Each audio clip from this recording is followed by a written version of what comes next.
The Chundawats were a big, tight-knit, middle-class family who lived in a cramped city in northern Delhi, India. For generations, their family had been farmers living and working out in the desert, but in 1989, their beloved patriarch, Bhopal Singh, decided it was time for a change. That year, he sold all of his farmlands and then used the money from that sale to move with his wife and his youngest son to the city. And over the next couple of decades, one by one, the rest of Bhopal's children and their families followed him out there to the city and moved in with him. By 2007, there were 12 Chundawats all living under one roof. They made their living by running a grocery/plywood shop on the first floor of their house. The store was quite prosperous, not only because the goods they sold were top-notch, but also because the locals just really liked being around the Chundawats. Bhopal was this big, friendly personality that took on a sort of fatherly role in the neighborhood, and so locals began calling him Daddy, just like his family did. Bhopal's wife, Narayan,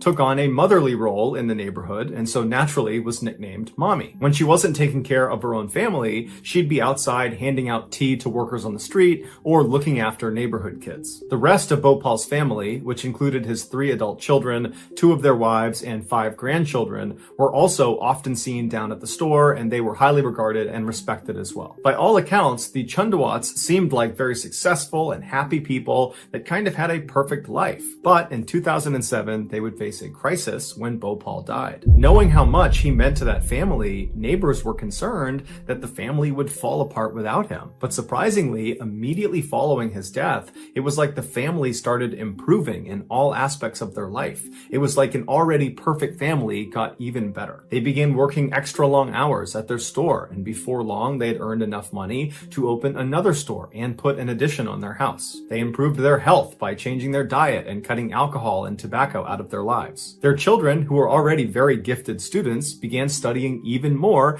and did even better in school. And the whole family, from the youngest to the oldest, became exponentially more devout. While neighbors certainly noticed these changes in the Chundawats, none of them raised any eyebrows. In fact, people were impressed. This incredible family has managed to come out of a huge crisis better off and happier for it. Little did they know that behind the scenes, something totally sinister was driving these changes. Fast forward 11 years to July 1st, 2018. That morning, like every other morning, locals began lining up outside of the Chundawats grocery store, waiting for them to open their doors. The Chundawats were known to be extremely punctual, and at 6 a.m. sharp every day, they opened those doors. But this morning, 6 a.m. came and went, and the store stayed dark and the doors stayed closed. People began calling the Chundawats, but none of them had their phone on. And so eventually, a 79-year-old neighbor decided they would just walk up the steps to the Chundawats' house and check on them themselves.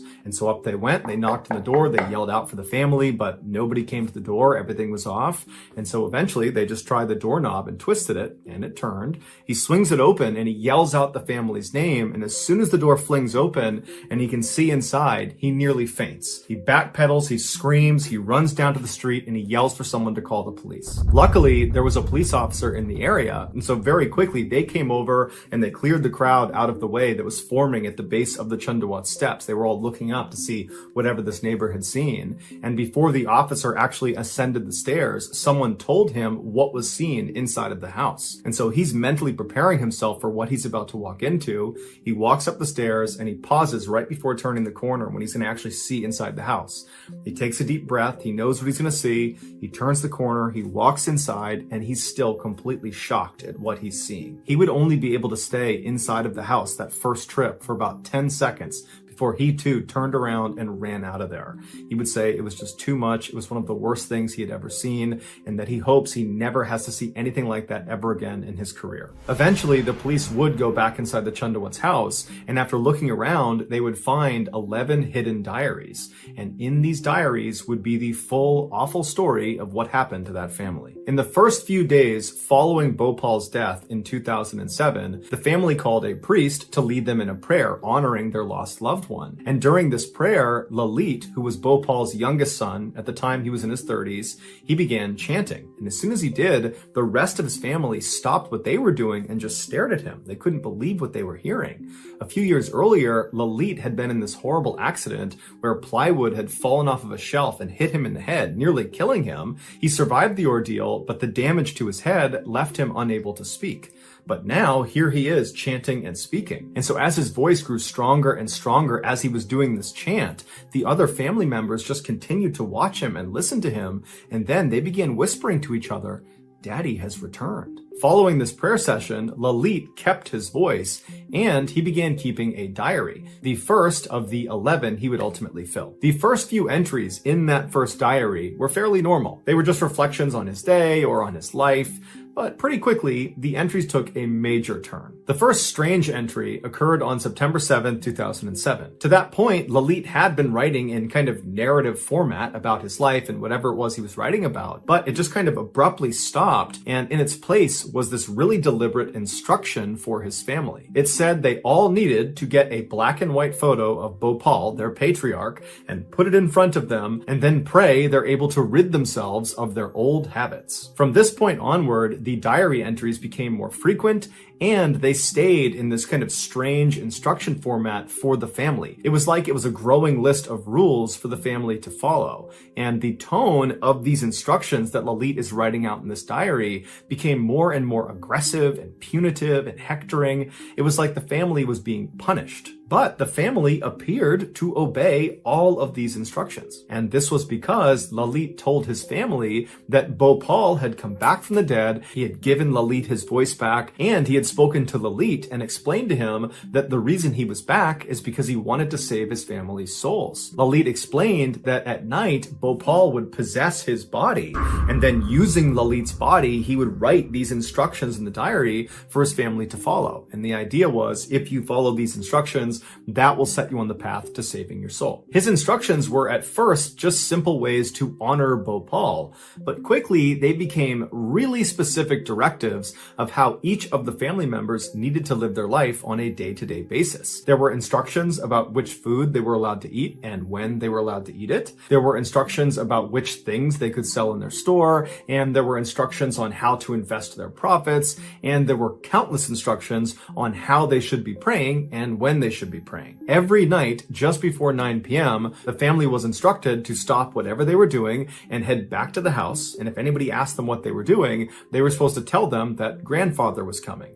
And so they would all convene in a room inside of their house, and they would wait, and then at some point, Lalit would walk into the room, he would sit down in front, and then right at 9 p.m., he would become possessed by Bhopal, and then Bhopal would lead a 15 to 30 minute long prayer. Eventually, Lalit began observing a vow of silence, and he told his family that if and when you hear my voice again, it's not Lalit, you're only hearing Bhopal. In the eyes of his family, Lalit was no longer Lalit. Lalit had become Bhopal, or I guess Bhopal had become Lalit. But either way, Bhopal was back, and so with the exception of Lalit's mother, everyone in his family began referring to him as Daddy. Over the years this went on, the neighbors did pick up on the family's strange behavior, specifically Lalit's strange behavior. But no one ever said anything about it because despite the weirdness, the family seemed like they were really flourishing. They looked healthier, they were making more money, the grandchildren were excelling in school, and they just generally looked really happy. And so fast forward to June of 2018, which is the month before the neighbor and then police officer sees this horrible thing in the Chundawat household. That month, June, was an especially happy time for the Chundawat family because one of the grandchildren had announced they were going to get married. And so on June 17th, they have this huge engagement party. The whole family's there. They're dancing for joy about this incredible announcement. And then they began shifting their focus to planning this wedding that everyone is so excited about. A couple of weeks later, on June 29th, the Chundawats had their neighbor over for dinner, and that neighbor would later say that nothing seemed amiss, and over dinner, all the family wanted to talk about was this incredible wedding they were planning and how excited they were to go to it. And this wedding was several months away. Less than 48 hours after this dinner, the Chundawats failed to open their grocery store, and so the neighbor goes up the stairs, he opens the door,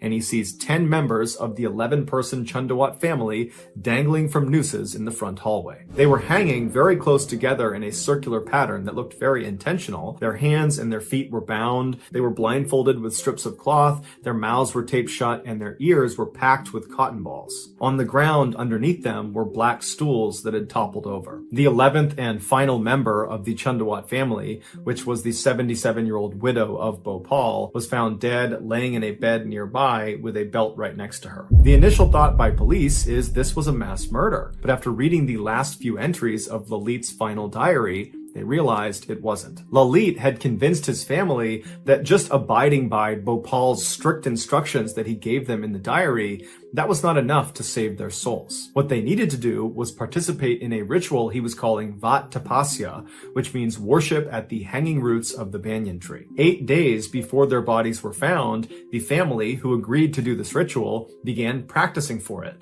And every night they'd work on binding their hands and their feet and then unbinding themselves, and they would tie nooses and put it around their neck, and they would tighten them, and then they'd loosen them and take them off, and they'd do it to each other until they were very good at doing all of those things. The day before their bodies were found, the family performed what's called a hawan, which is a ceremony of burnt offerings. And then afterwards they ordered food and then tied their dog up outside. At 10 p.m., one of the grandchildren and her mother left the house and went to a store, and then were caught on camera walking back to the house carrying these black stools that they would later use in the ritual. Just after midnight, it was time for the family to get in position. The parents helped their children put on their bindings, they got them up on their stool, and they put their nooses around their neck and cinched it down tight and told them to wait. And then afterwards, they did the same thing to themselves. At this point, Lalit's mother most likely realized she was not able to climb up onto the stool because she was hurting or she was tired, and so a decision was made to move her into the bedroom. And so she, along with Lalit and Lalit's wife, Tina, walked into the bedroom, and once she was laying down on the bed, Lalit put a belt around her neck, and then he and Tina pulled on it until his mother went still, and then afterwards he took the belt off, put it next to her, and then Lalit and Tina casually walked back towards the front hallway where the 8 other family members were now in position. They're blindfolded with cotton in their ear, they have their noose on, they're just waiting, and Lalit and Tina walk around the room kicking their stools out from underneath them. And while their family slowly asphyxiates all around them, Lalit and Tina bind up their wrists and their ankles, they get on their stool, they blindfold themselves, they tape their mouth, they put cotton in their ears, they put their nooses on, they cinch them down, and then they both jump. The very last line in the final diary that Lalit kept, it says, "Keep water in a cup. I will appear and save when color changes." This ritual was supposed to allow the family to see Bhopal in person. Lalit told them that as soon as they were hanging, the skies would open up, the earth would tremble, and Bhopal would walk right into the room and save them from their death. And they were going to be able to prove that he was there, because not only would they have lived through this ritual, but also Bhopal was going to change the color of the water in the cup that was left out near their bodies. The family had even left the front door unlocked to make it even easier for Bhopal to come in and save them. The Chundawats were not committing suicide. They believed they were going to survive this ritual. This is why just 2 days earlier at that dinner with the neighbor, they were eagerly talking about this wedding that was off in the future they were planning, because they believed they would get to attend it, even though they knew in 2 days they'd be performing this Vat Tapasya ritual. Ultimately, investigators closed the case as a mass suicide, citing the cause as shared delusion.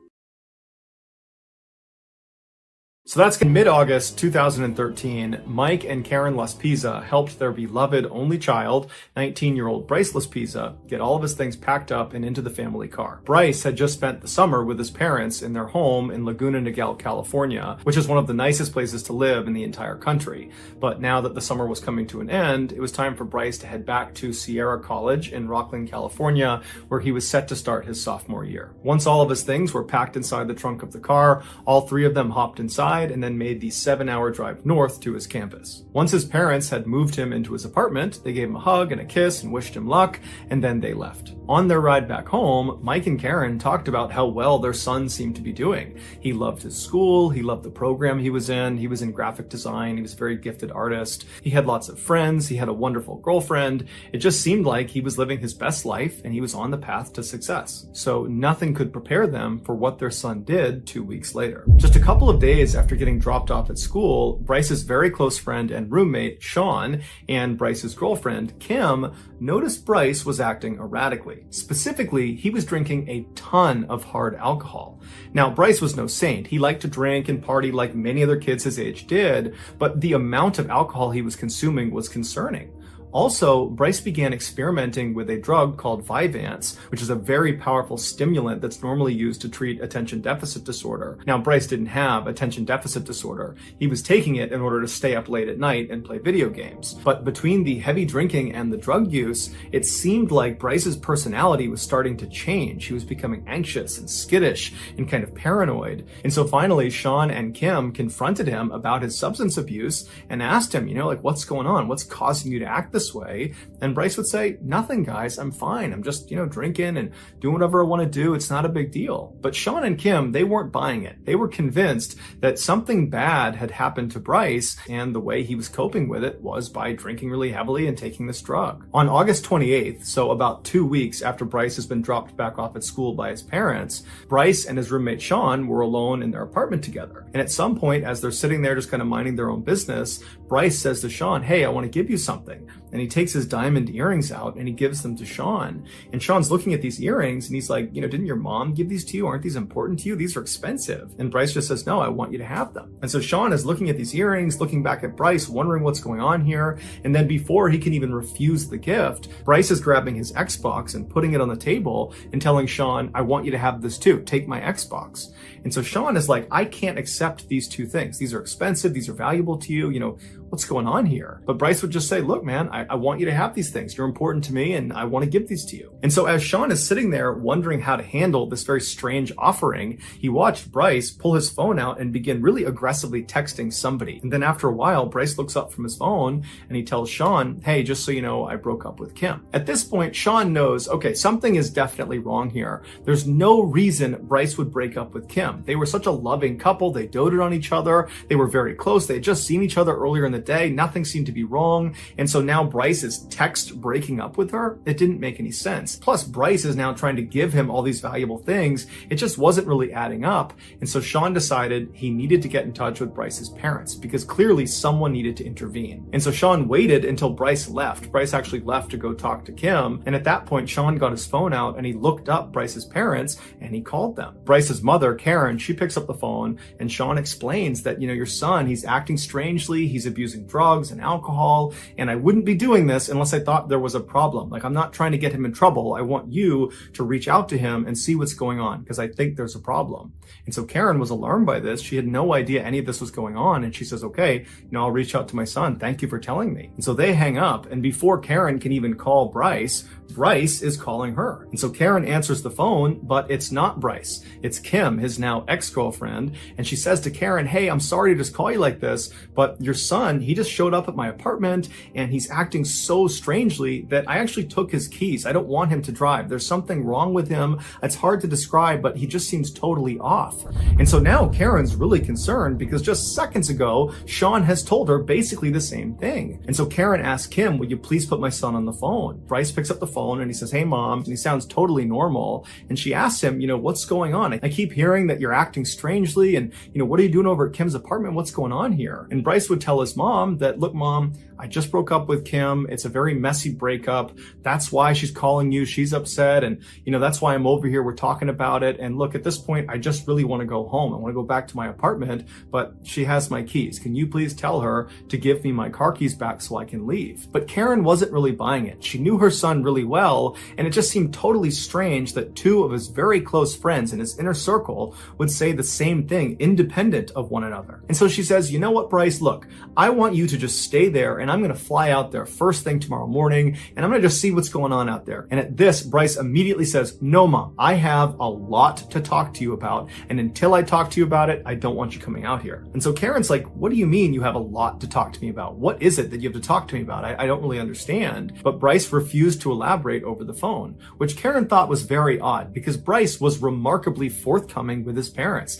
They had a very open relationship. They were very honest with each other. So for him to not even give a hint at whatever it was that was on his mind that in some way had to do with what was going on here, it just seemed very odd and unnecessarily cryptic. And so Karen gave up trying to get more information out of her son, and instead she put her husband on the phone and he asked Bryce, hey, what's going on here? Are you okay? And your mom tells me there's some problem. Like, what's going on here? And Bryce again just reiterates, look, Dad, I just broke up with my girlfriend. That's all that's going on here. There's no need to be concerned. I just need one of you to tell Kim to give me my keys back so I can go back to my apartment. apartment. That's all I need right now. And so Mike felt convinced that his son was totally fine, even though it did seem odd that two of his friends had said he was acting erratically. But from Mike's perspective, Bryce seemed just fine. And so he said as much to Karen and thought, let's just get Kim to give him his keys back and he can go back to his apartment and we can talk to him later about whatever it is that's going on. And so reluctantly, Karen gets back on the phone and she asks to speak with Kim. And she says, hey, Kim, would you mind giving our son his keys back? He'd like to leave.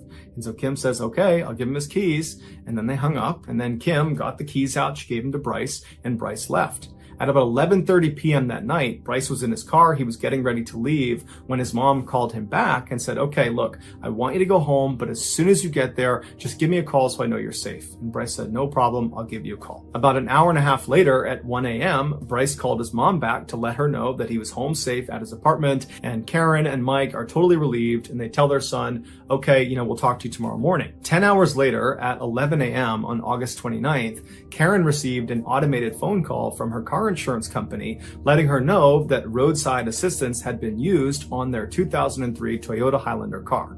That was Bryce's car. And so Karen's totally confused because the last she spoke to her son, he was at his apartment. He was home safe. He did not have any car problems. And so she's thinking, did he get up early this morning and get into an accident and call roadside assistance? Or maybe last night he got into car problems and just didn't tell her about it, but they were minor. And so she calls Bryce, but Bryce doesn't pick up. And so she dials his roommate, Sean. Sean does answer the phone and she says, hey, would you mind putting Bryce on the line? But Sean says, Bryce isn't here and he didn't come home last night. Considering the general weirdness around their son's recent behavior, this really shocked Karen and Mike. At first, they thought we need to call the police because something horrible has happened. But then they thought, well, wait a minute, let's go into his bank statements because he has a credit card that we gave him. And let's see if there's any recent purchases that will allow us to track where he is. And so they pull up his bank statements and his most recent charge was only a few hours earlier. And it was at a car repair shop in Buttonwillow, California, which is the small desert town right off of the I-5 highway,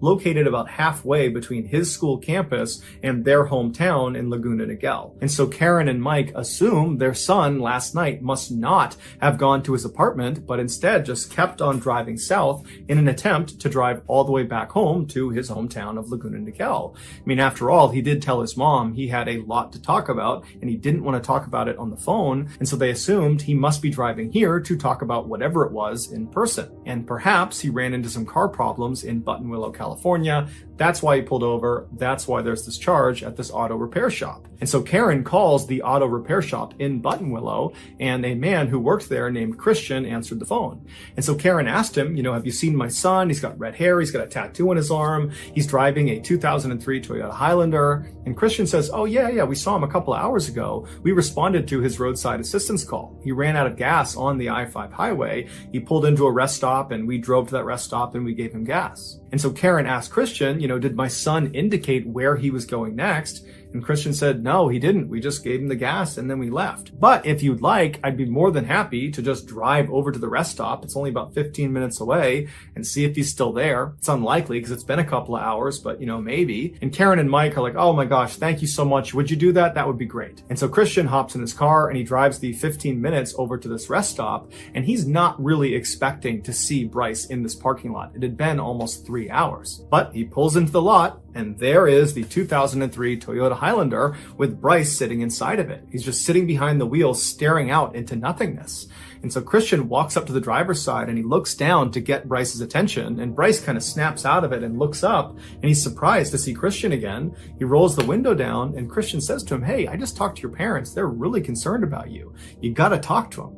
And so Christian actually pulls out his phone and he calls Karen and says, hey, he is still here. Here he is. And he hands the phone to Bryce. And as soon as Bryce puts the phone to his ear and he says hello, Karen's like, what are you doing? What are you doing just sitting in this rest stop in the middle of Buttonwillow, California? We're so worried about you. And Bryce didn't really have an answer. He just kept telling his mom, I'm not doing anything. I'm just sitting here. And so finally, his mom stops trying to get information from him and just says, look, please just fill your car up with gas and come straight home, please. And Bryce says, okay, yeah, that's what I'll do. I'll do that right now. And so Bryce hands the phone back to Christian. Christian pulls it up to his ear and he says, hey, Karen, it looks like he's leaving now, so I'm going to take off. Karen thanks him and they hang up. Christian goes back into his car. He leaves the lot, and as he's driving, he looks over at Bryce, and it didn't really look like Bryce was getting ready to leave. It looked like he had just gone back to sitting and blankly staring out of his car. But Christian figured, you know what? He just talked to his mom. He said he was going to go home. I'm sure that's what he's going to do. The drive from Buttonwillow, California, south to Laguna Niguel, California, where Bryce's parents were, was about a 3-hour trip. And so the Los Pisos were expecting their son to arrive around 3 p.m. By 3:30 p.m., when he still hadn't shown up and he still hadn't called, Karen began calling her son, but he wasn't answering the phone. And as much as Karen and Mike wanted to believe their son had just gotten stuck in traffic or something like that, they knew deep down something was wrong. Something was off about his behavior. They just didn't understand what it was. For the next several hours, they continuously tried calling their son, and he never answered the phone. And so finally, by 6 p.m. that night, when he still hadn't shown up and they still couldn't get in touch with him, they called the police and they filed an official missing person report. The police began their search by contacting Bryce's cell phone provider, AT&T, and they asked them to use their cell phone towers to ping Bryce's cell phone, basically triangulate where his phone is located. And once they did that and they had the actual location of his phone, the police and Bryce's parents were shocked at where it was. It was still in Buttonwillow, California. It was located just a couple of miles down the road from that rest stop where Christian had last seen Bryce. It was now in this parking lot of this hotel. And so the police around Buttonwillow were alerted to the fact that Bryce was a missing person and his phone was apparently in this parking lot. And so police were sent over there to see if Bryce was there too. And so the police arrive in this hotel parking lot, and sure enough, right in the middle is the 2003 Toyota Highlander with Bryce sitting behind the wheel, just sitting there staring out the front. And so an officer walks up and he knocks on the glass, and Bryce rolls the window down. And the officer would say Bryce acted totally normally. He was friendly, he was lucid, he answered all their questions. When he got out of the car and they conducted field sobriety tests, he passed all of them. He even said, hey, if you want to search my car, go for it. I'm not doing anything out here. And so the officers did search his car, and there were no drugs, no alcohol. There was nothing suspicious in his car. And when they asked him, what are you doing out here? Your parents are so concerned about you. Bryce would tell them that he was just sitting there. He didn't really have much of an answer, but he told them he planned on going home soon. And so one of the officers said to him, hey, you really need to call your mom. You need to call home and let them know that you're okay. And when they told him to do that, Bryce suddenly became really apprehensive, like he did not want to call home. And the officer picked up on it. And he said, hey, you gotta tell your family what's going on. They're the reason we're out here. They're concerned about you. So get out your phone and dial your mom. And so Bryce reluctantly pulled his phone out. He dialed his mother's number and he hit call. And the officer said, give me the phone. So Bryce hands over the phone. The officer picks it up. Karen answers the phone. And the officer tells her, hey, look, I'm with your son. He's just fine. He's sober. There's no drugs. There's no alcohol. I don't really know what he's doing, but he says he's going to go home pretty soon. But there's nothing wrong about the situation that I can tell. You need to talk to your son and figure out what's going on. And so he hands the phone over to Bryce. Bryce picks it up, and Karen says to him, what's going on? Why are you still in Buttonwillow? It's been like 9 hours. And Bryce really didn't give her an answer to any of her questions. He just kind of deflected all of them and said he'd be home soon and don't worry about it. I'm just sitting here. There's nothing to worry about. And so finally, Karen just stopped trying to pull information out of her son. She could tell that, again, he was not going to tell her what's going on. And so she changed her tactic, and she told her son very gently, Bryce, please just go get a bite to eat, get a cup of coffee, kind of get yourself together here, and then please just drive home. It's only a few hours away. Drive home and we can talk about whatever problems you have, but you just got to drive home. You got to leave Buttonwillow. You got to come home. And at this, Bryce says to his mom, you know what? Okay, I'm sorry. I'll be home in a few hours. And so they hang up, and the officer, who was kind of eavesdropping intentionally on this conversation to make sure everything was fine, the officer was satisfied that everything was fine, that Bryce was sober, that he would head home. And so he says, okay, Bryce, best of luck, head home to your parents. And the officer left. An hour later, Karen received a call from Christian, the car repairman who had checked on Bryce earlier. And he was actually returning one of Karen's calls. She'd called him sometime and he didn't get back to her. And so he was calling back, and he wanted to know, had Bryce made it home safely? Because now it's been several hours from when he saw him last. And Karen would tell Christian, actually, no, after you left, my son did not leave Buttonwillow. He just went down the road to a parking lot, but the police actually were just over there. They checked on him, and now I'm certain he's making his way home. Christian, who felt kind of invested in what was happening with Bryce, would say to Karen, hey, I don't mind driving over there and just confirming he has left this parking lot. But Karen would say, you know what, I'm confident he's on his way. Don't worry about it. You're too kind. So they hang up, and afterwards, Christian, even though he didn't have to, he decides, I'm going to go over there and make sure Bryce really has left, because obviously something strange is going on here. And, if there is some problem, maybe I can assist. And so he drives over to this hotel parking lot, and he really was not expecting to see Bryce there. But he pulls into the lot, and who's still in the middle of the lot but Bryce in his 2003 Toyota Highlander, just staring out the front of his car. And so this time, Christian pulls up right next to him, he parks the car, he walks right up to the window, and he's a little bit more forceful, friendly, but forceful with Bryce. He has him roll the window down, and Bryce obviously is very surprised to see Christian again. It's the third time he's seen this car repairman, and Christian says to him, hey, Bryce, you need to go home. Your parents are so worried about you. You need to leave right now. In fact, I'm going to watch you leave, and then I'm going to follow you onto the highway to make sure you're going home. And so Bryce was a little bit taken aback at how forceful he was being, but he would ultimately say, okay, yeah, all right, let's leave. And so Christian gets back in his car, and he goes right behind Bryce. And after a few seconds, Bryce pulls out of the lot, and he starts driving onto the road, and Christian follows him. And for the next hour, Christian would just remain behind Bryce and watch him drive towards Laguna Niguel. And while he was driving, Christian would actually call Karen and Mike back, and he would say to them that, your son had not left, but now he's good. He's on the highway. I'm right behind him. He'll be home soon. And so when Christian and Bryce made it to the last leg on the way to Laguna Niguel, Christian was confident that Bryce was fine and he would get home under his own steam. He wasn't driving erratically. Everything seemed normal. And so Christian pulled up alongside Bryce. He kind of waved to him to say, I'm leaving. And then he turned around and he headed back to Buttonwillow. Shortly after this, Karen called Bryce. Bryce picked up the phone. He's still driving. And Karen tells him, okay, you're going to give me landmarks of the things you're seeing as you're driving so that I know you're actually driving home. But Bryce refused to give them to her. He would say, I can't see anything out my window. It's too dark and I don't know where anything is. And so despite Karen and Mike getting so frustrated with him, saying, come on, tell us something, give us a sign, a road sign, anything, tell us anything around you, Bryce didn't give them any information. And so finally, at about 2 a.m., when Bryce really should have been in Laguna Niguel or very close, he tells his parents over the phone that he's too tired to continue and he needs to pull over and take a nap. At first, his parents urged him to just keep on going. Come home. You can sleep as long as you want when you get here. But as they were saying it, they realized their son had been awake for nearly 24 hours at this point, and it's the middle of the night. So it does kind of make sense for him to pull over and take a nap. And so they say, okay, pull over, but as soon as you wake up, you need to call us so we know you're back on the road. So Bryce says, no problem, I'll do that. And they hang up. Several hours later at 8 a.m., Karen and Mike have still not heard from their son, and they're telling themselves that he's probably just sleeping, he's totally exhausted, I'm sure he's fine. And then they hear their doorbell ring, and they're immediately so relieved because they're thinking, Bryce is here. He's finally arrived. Thank goodness. They run to the door, they open it up, and it's not Bryce, it's a police officer. And the officer asks them, do you own a 2003 Toyota Highlander car?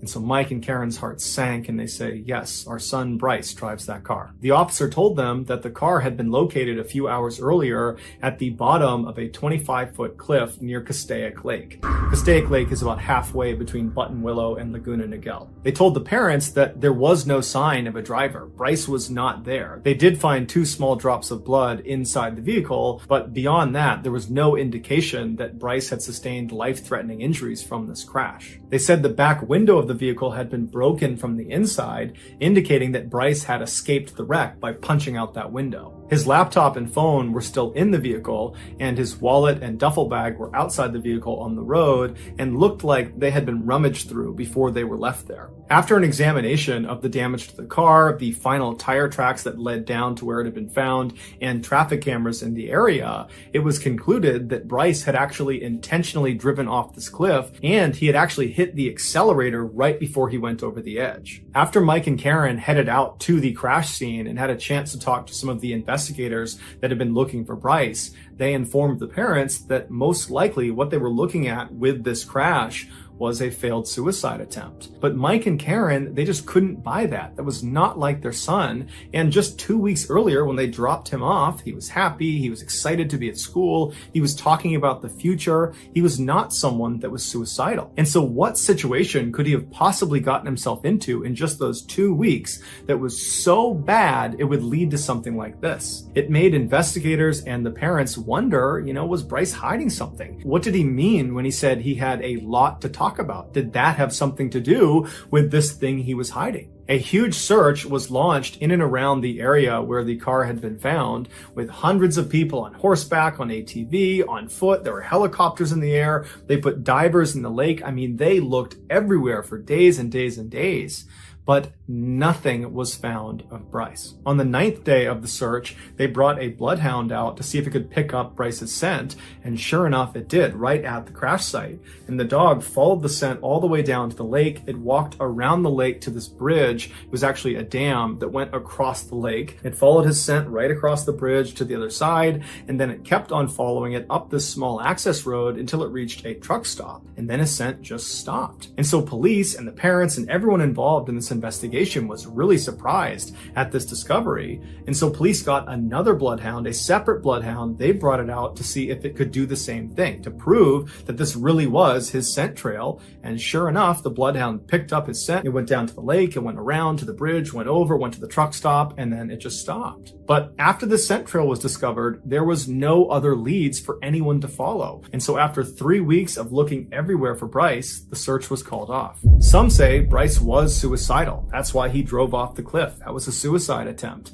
And despite the bloodhounds picking up his scent, Bryce was most likely in the lake somewhere. Others disagree and say Bryce is still alive, that after this crash, he gets out of the car and he walks down to the lake, he walks around to that bridge, he goes up to the truck stop, and then he hitches a ride with someone and vanishes, and now he's living off the grid somewhere. And still others believe Bryce's drug and alcohol use caused a psychotic break, and that was what was causing all this strange behavior, and that was what led him to drive off the cliff. And perhaps when he landed, he sustained a vicious head wound that caused him to forget who he was, and so now he's just kind of wandering around somewhere, not knowing who he is or knowing that he's a missing person.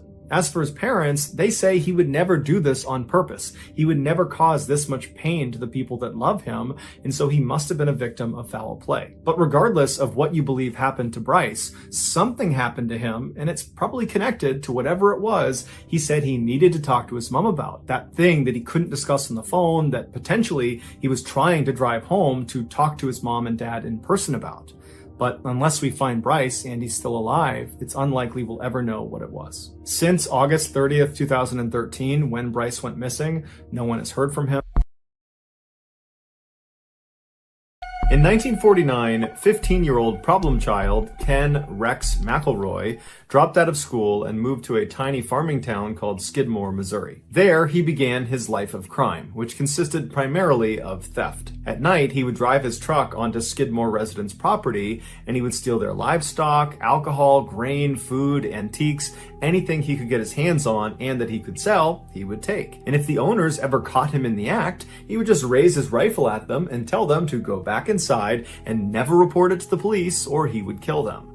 And because Rex was this big 270-pound monster of a man who was known for having a bad temper and for being really aggressive, people generally just did what he asked and his crimes went totally unreported.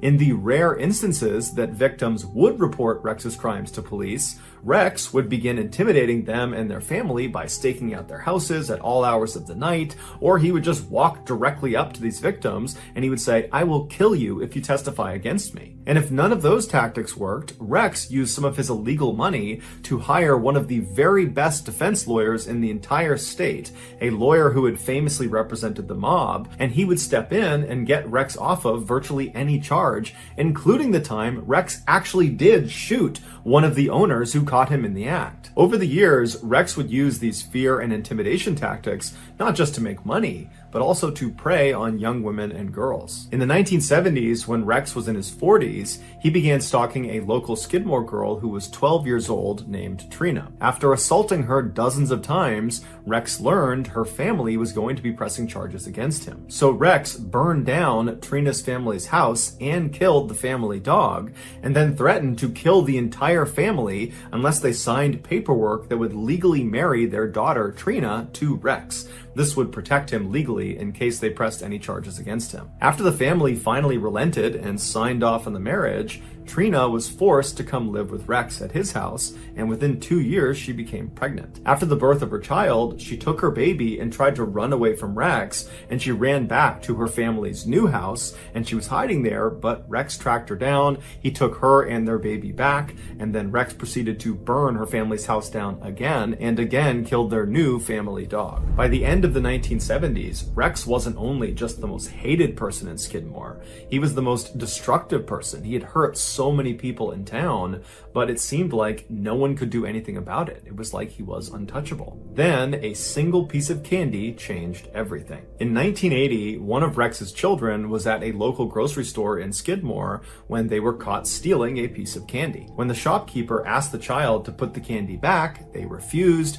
and it caused this huge fight, and before long, Rex has found out about this huge fight, and Rex, instead of being upset with his child for stealing, he becomes enraged that the shopkeeper had the audacity to accuse his child of a crime. And so Rex began stalking the owner of the store, a 70-year-old man named Bo, along with the rest of Bo's family. At all hours of the night, Rex would just show up in front of their house with a gun slung across his lap, and he would fire shots into the air. And then during the day, he would walk right up to Bo and he would tell him, "I'm going to kill you." And so Bo and his family knew it was only a matter of time before Rex did become violent. And they were right. In July of that year, Rex showed up at Bo's grocery store with a shotgun in hand, and Bo, who was in the back of the shop loading groceries through the back door, he turns around and he sees Rex walking up to him. They have this heated confrontation where at some point Rex just raises a shotgun and he fires a shot into Bo's neck. Bo was gravely wounded, but he would survive, and Rex would actually get arrested and would be charged with attempted murder. And it seemed like, for once, maybe Rex was actually going to get what was coming to him, but he didn't. The attempted murder charge was lowered to just assault, and he was given 2 years in prison, but he would only serve 1 day in jail before being released on bond. And as soon as he was out on bond, he went right to his house and he got his rifle that had a bayonet attached at the end of it, and he went right to the tavern in the middle of Skidmore, and he began telling anybody who would listen that he planned to finish the job, i.e. he was going to kill Bo, and he described in very graphic detail how he planned to do it, which involved this rifle and this bayonet. Patrons that were at the tavern that saw Rex and heard these claims, they were scared for Bo, and so they left the tavern and they told city leaders about these threats. And so city leaders at this point, they've had enough of Rex, and they decide they're going to host this secret meeting that will not include Rex the following morning.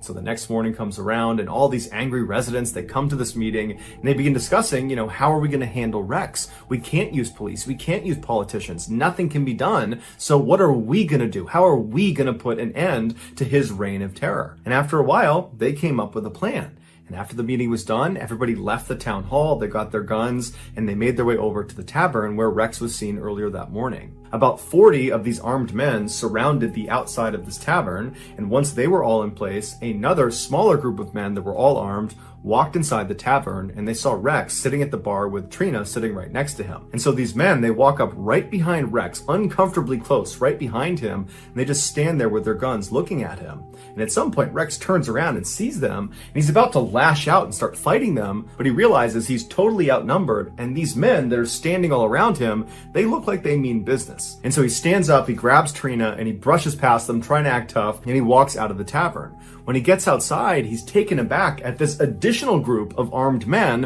which is much larger, who are all standing there just looking in at him. And so Rex at this point becomes visibly frightened, but he grabs Trina and he calmly walks out to his truck, which is parked a little ways out in front of the tavern. He gets in the driver's side, she hops in the passenger side, and Rex lights a cigarette up, he turns on his truck, and he's about to try to drive away when a gunshot rings bugs out, and Rex immediately slumps forward onto his wheel. One of the Skidmore residents runs up to the truck, they open up the passenger side, and they grab Trina, who was unhurt, pulled her out, and rushed her to safety. Once she was clear, the other residents with their guns just moved in on the truck, and for 20 seconds they opened fire on Rex. After the shooting was over, nobody called an ambulance. Everyone just stood there and watched as the town bully died. In all, there were 46 witnesses that were there when Rex was murdered, but they all said they had either not seen the shooting or they didn't know who the shooter was. And despite a lengthy federal investigation, none of the witnesses ever changed their stories. And so as a result, no one was ever charged with Rex's murder. Years later, a Skidmore resident, when asked what happened here, they just said, "That man needed a killing." On the morning of March 18th, 1990, a young woman named Karen parked her car just outside of the Isabella Stewart Gardner Museum in Boston, Massachusetts. This famous museum is home to over 15,000 pieces of priceless art from ancient Rome, medieval Europe, Renaissance Italy, Asia, the Islamic world, and 19th century France and America. The outside of this 4-story building is strikingly plain, but inside is strikingly gorgeous. There is this lush green open-air courtyard that sits right in the middle of the museum that all of the galleries look down into. Karen was an art enthusiast, and she was a security guard at this museum, and that day she was on duty. After parking her car, she got out and walked her way over to the employee entrance, and there she pressed the buzzer and announced her arrival to the 2 night shift guards that she would be relieving. But after a few seconds, the night shift guards did not respond to her, and they did not unlock the door. And so after a little while, Karen pressed the buzzer again and said, "I'm here, can you please open the door?" But again, the guards that were on duty did not respond back to her, and the door did not open. This was highly unusual, so Karen left the door, found a payphone, and called the chief of security for the museum, who lived out in town, and told him she couldn't get in the building. So about 10 minutes later, the chief of security shows up, and he takes Karen, and he walks her around to the other side of the building. He leads her up an outdoor flight of stairs to another entrance to the museum. He pulls out a big ring of keys, he finds the right one, and he opens the door. The entrance they were going through placed them in this dark hallway that stretched out straight in front of them, and then at the very end of the hallway on the right was this very brightly lit room that the door was wide open to, and that was the security office where the guards were supposed to be. And so Karen and the chief, they begin walking down this hallway expecting to get to the end of it and look inside this room and see these guards and get an explanation for why they didn't buzz Karen in the first place. But when they reach the end of the hallway and they look in this office, there's nobody inside of there. And now that they were up close, they could see the door leading into the security office had been smashed open. In fact, the doorknob to this door had been smashed off and was laying on the ground. And then next to it, right in front of them, was this metal crowbar. And then above them, the one camera that would have seen whatever had happened in the hallway, it had been turned around and was facing the wall. So Karen and the chief, they know they've stumbled on something that's probably really bad. They don't know what it is. They don't know if there's still people inside the museum. They don't know where the guards are. So the chief just grabs the crowbar for protection, and he and Karen run into the office and they call police. Although they didn't know it yet, Karen and the chief had just discovered one of the most famous crimes in history. The night before, 23-year-old security guard Rick Abath trudged his way down the walkway towards the employee entrance of the museum. He and another young man named Randy were scheduled to work the overnight shift that night. Rick hated his job at the museum because it was incredibly boring,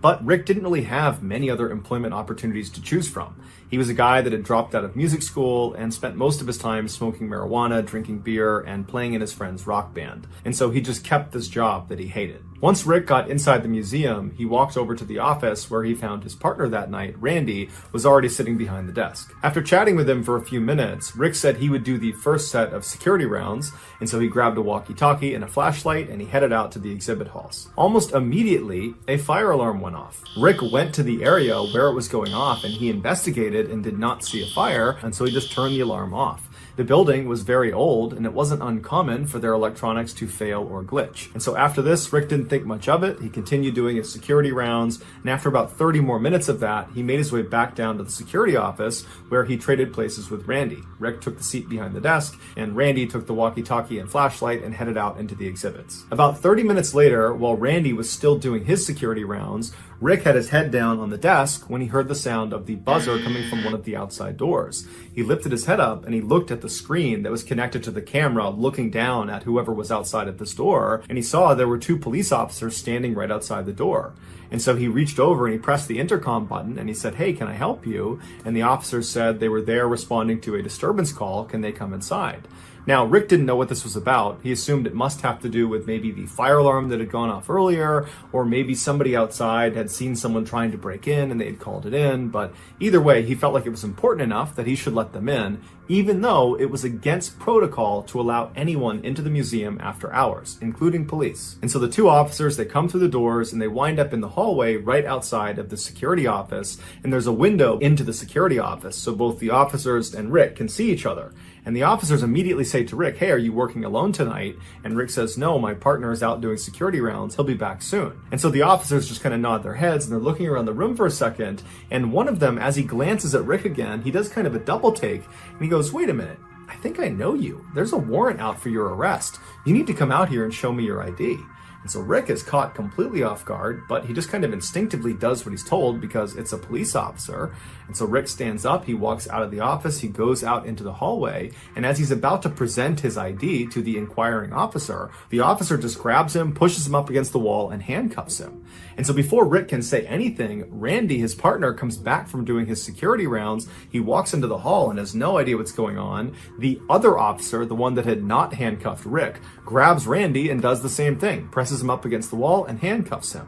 And so as Randy and Rick are standing there up against the wall with their hands behind their back, they're looking at each other, they're looking around thinking, what's going on here? And at some point, Randy just blurts out, "Why are we being arrested?" And that's when one of the officers just says, "Oh, you're not being arrested. You're being robbed." Rick and Randy were led by the imposter cops down into the basement of this building where they were bound and gagged with duct tape. And then these 2 thieves proceeded to spend the next 81 minutes walking all around the museum, ultimately stealing 13 pieces of art before destroying the security footage and then fleeing the building. Rick and Randy were discovered unhurt later that morning by police, still tied up in the basement. Despite dozens of suspects, numerous viable theories, and a massive monetary reward, these 2 art thieves were never caught and remain at large today. As for the 13 pieces of stolen art, one of which includes the extremely rare Rembrandt painting called The Storm on the Sea of Galilee, which is his only seascape in existence, they are still unaccounted for.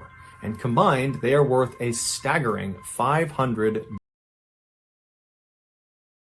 Just after midnight on June 22nd, 1991, Charles Holden was on his way home from work when he decided to stop at a fast food restaurant near his house in Harrington, Delaware. After grabbing a quick bite to eat, Charles left the store and got back in his truck. He turned it on and he was about to drive out of the lot when he stopped because there was this man running towards him, waving, trying to flag him down. So Charles put his truck back in park and he rolled his window down to see what this guy wanted. And when this stranger got close enough, he told Charles that his sister was having a baby and he needed a ride to the hospital, which was about 20 minutes away. Charles couldn't tell if this guy was lying. It was super late. He didn't know this guy, and he just had a bad feeling about him. And so he told him, "No, I'm sorry. It's too late. I gotta get home. It's too far out of the way." The stranger immediately looked dejected and turned around and started walking away. And as Charles was watching him go, he felt bad and said, "You know what? Hey, come back here. I'll give you a ride part of the way there." And so the stranger smiled, hopped in his passenger seat, and they took off. Charles drove him approximately 3 miles in the direction he had asked to go before pulling over on the side of the road and telling him, "This is as far as I'm going to take you." Charles lived only about a block away, and he didn't want to drive too far away from home so late at night. But the stranger, upon hearing he was being let out so soon, suddenly became angry and began fumbling in his pocket like he was going to get a knife or some sort of weapon, and he starts screaming at Charles, "Hand over your keys, hand over your wallet, or I'm going to kill you." Charles, meanwhile, was on edge, just being in the car with this guy because he had a bad feeling about him, and so he immediately jumped into action. He turned off his truck, he ripped the keys out of the ignition, and he leapt out of his truck and started running. Charles saw way off in the distance was a convenience store, and he figured he could run to there and get some help. But as he's running, he turns around and sees the stranger has also leapt out of the car and was now sprinting up to him with a screwdriver in his hand. And this stranger was running really fast. He was gaining on Charles, and soon Charles realized he wasn't going to make it it to the convenience store before this guy caught up to him. And so at some point, Charles just stops, he turns around and he puts his hands up and he says, okay, I'll give you a ride wherever you want to go, and then you can have my keys, my wallet, you can have anything you want. And so the stranger runs right up to Charles and he stops and he smiles because he's very pleased with this result. And he pokes him with the screwdriver and kind of gestures for him to go back to the truck. So Charles walks back to the truck with the stranger right behind him with the screwdriver periodically poking him in the back. They finally get to the vehicle and the stranger tells Charles to get in the car and then wait. But as soon as Charles sat down, he fired up his truck and sped off before the stranger could hop in the passenger side door. And so Charles is flying away from this guy. He looks in his rear view mirror and he can see the guy is chasing after him with a screwdriver held over his head, but he sees the stranger at some point just stops, turns around and walks away. Charles was totally relieved that he had escaped this horrible encounter, and he was thinking about calling the police, but ultimately decided he wouldn't because it was his decision to allow some stranger to get in his car in the middle of the night. And so Charles kind of blamed himself for the whole ordeal. What Charles was concerned about, though, was where he had ditched the stranger was not far from his house, and he was worried if he just turned around and drove right back to his house that this guy could recognize the truck and then follow him to his house, and then who knows what could happen.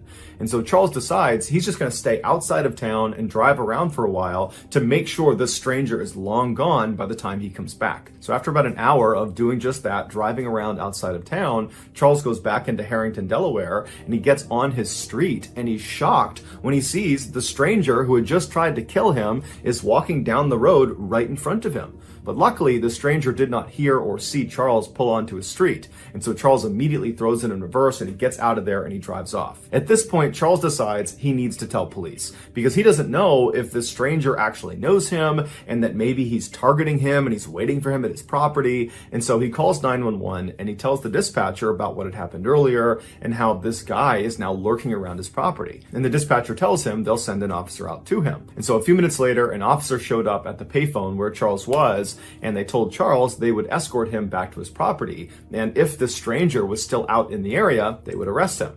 And so the two of them made their way back to Charles's property. They get there, the stranger's long gone, and then Charles goes into his house. There's no sign of a break-in. There's no sign that anyone was near his property. And so Charles thanks the officer. He feels totally relieved. But before the officer leaves, he asks him if he wouldn't mind doing a quick sweep of his mother's property. She lived right behind Charles on the other side of some bushes. He told the officer her name was Dorothy. She was 70 years old and she lived alone. And he just wanted to make sure nothing happened to her.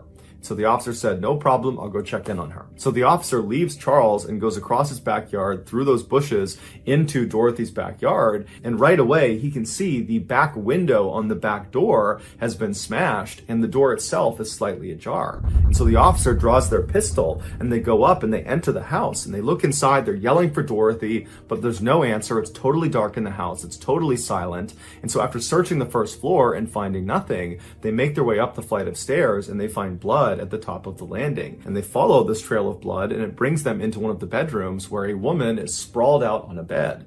It was Dorothy. She had been stabbed to death. It would turn out after Charles had ditched the stranger and sped off without him, the stranger, whose name was Gilbert Cannon, began looking for a place to sleep. And the house he ultimately selected just happened to be Charles's mother's house. After Gilbert broke in through her back door, he saw Dorothy coming down the steps to confront him. And because he was worried she'd be able to identify him, he attacked her with a screwdriver. Gilbert would later tell police that the attack on Charles was completely random. He was just at this fast food restaurant. He saw Charles get into his truck and he thought to himself, if I can get in that guy's truck, I bet I can rob him. And then after this failed robbery, when Gilbert is out looking for a place to sleep and he breaks into this house and this woman comes down the stairs that he attacks and kills, he has no idea that this woman, Dorothy, is Charles's mother. The entire night was one big horrible coincidence. Gilbert would plead guilty to the murder and would be sentenced to life in prison without the possibility of parole.